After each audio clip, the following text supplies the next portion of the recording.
Oke YouTube, saatnya review Kimetsu no Yaiba chapter 201.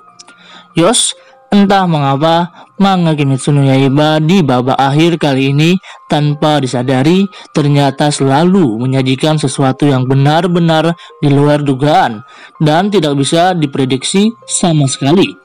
Salah satunya adalah chapter ke-201 yang telah dirilis secara non-legal pada hari ini, di mana semua penggemar pastinya bakal merasa sangat dikagetkan dengan adegan Tanjiro yang berubah menjadi seorang iblis sama seperti adiknya Nezuko dahulu.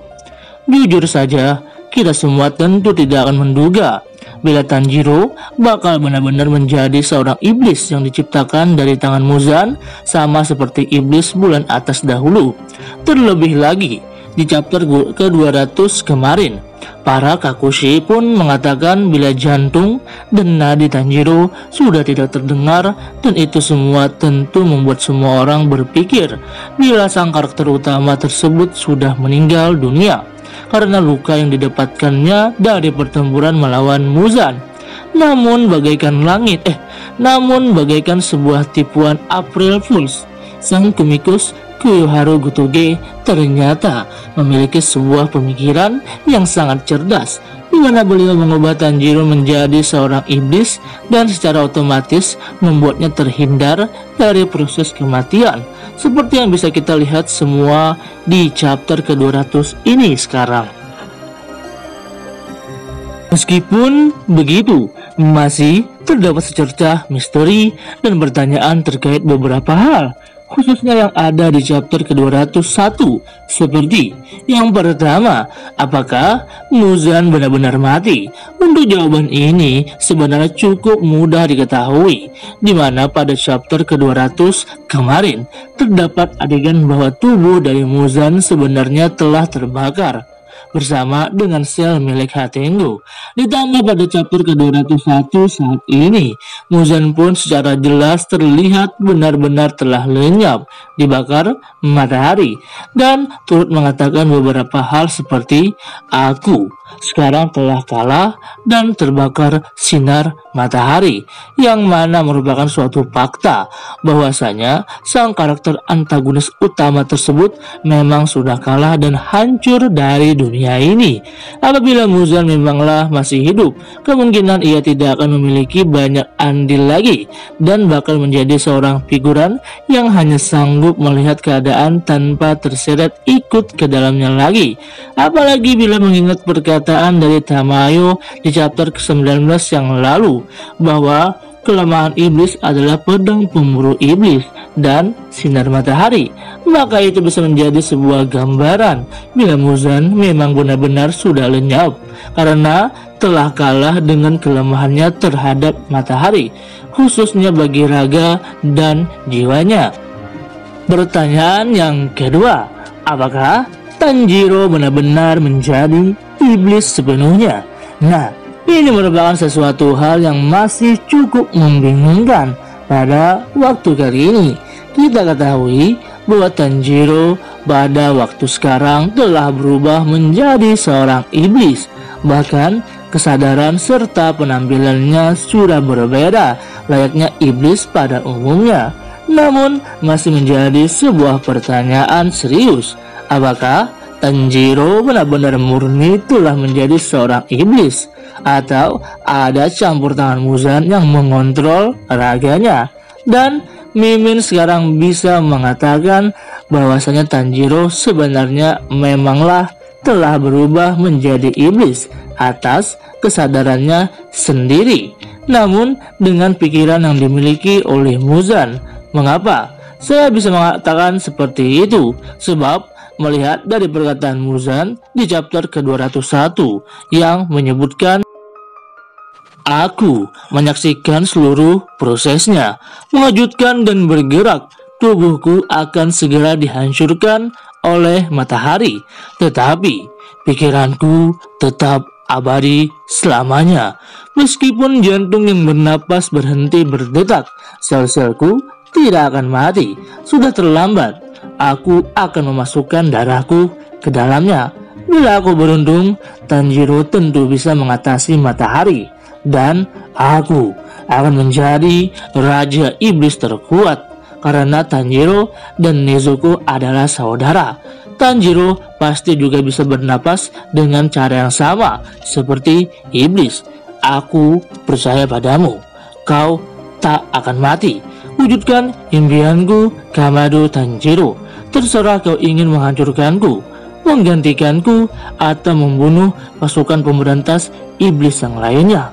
Perkataan Muzan di atas seolah-olah menggambarkan bahwa ia sebenarnya telah mewariskan semua kekuatannya, sel dan pikirannya kepada Tanjiro demi menggapai cita-citanya yang belum bisa ia capai, yaitu menjadi seorang Raja Iblis.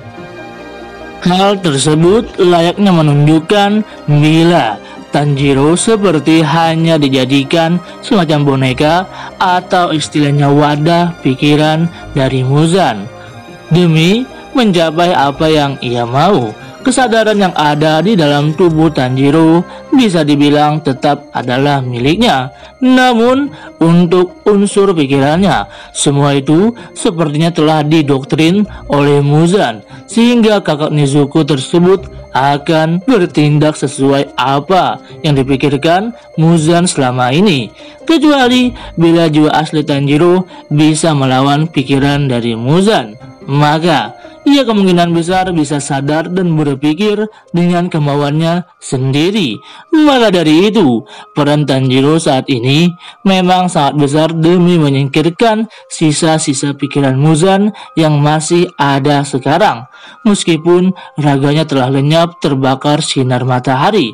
Atau mungkin terdapat cara lain yang dapat dilakukan untuk merubah Tanjiro kembali menjadi manusia. Salah satunya adalah dengan meminta pertolongan kepada Yoshiro. Bila kita berpersepsi sedikit ke depan, maka bisa dipastikan bahwa Yoshiro kemungkinan masih menyimpan sisa obat atau cairan injeksi yang memiliki efek untuk merubah iblis menjadi manusia, layaknya seperti yang dipakai oleh Nezuko dahulu. Apalagi di chapter ke-201 kali ini, Yoshiro telah diperlihatkan masih hidup dan sedang mengawasi kejadian di sekitar. Malahan lokasi dari Yoshiro sepertinya terlihat tidak terlalu jauh dari lokasi Tanjiro. Jadi mungkin saja dia memiliki suatu rencana atau ide untuk mengembalikan Tanjiro seperti semula. Tetapi Mimin juga memikirkan suatu hal mengenai nasib dari Tanjiro, yang mana sepertinya berada pada ambang bahagia dan kesedihan. Mengapa? Karena bila Yoshiro nantinya tidak memiliki andil dan rencana untuk menyelamatkan Tanjiro, maka ada dua cara yang hanya bisa dilakukan, yaitu membunuh Tanjiro ataupun Tanjiro bisa sadar serta dapat mengontrol dirinya sendiri. Itulah dua hal yang saat ini bisa disimpulkan untuk membuat Tanjiro sadar kembali. Entah cara manakah yang nantinya bakal dipakai oleh sang komikus untuk membuat itu terjadi. Malahan Mimin pun juga turut berpikir bila Nezuko lah yang nantinya dapat mengajarkan Tanjiro, dan dengan sebuah keajaiban bisa saja kakaknya tersebut dapat kembali ke bentuk manusianya lagi.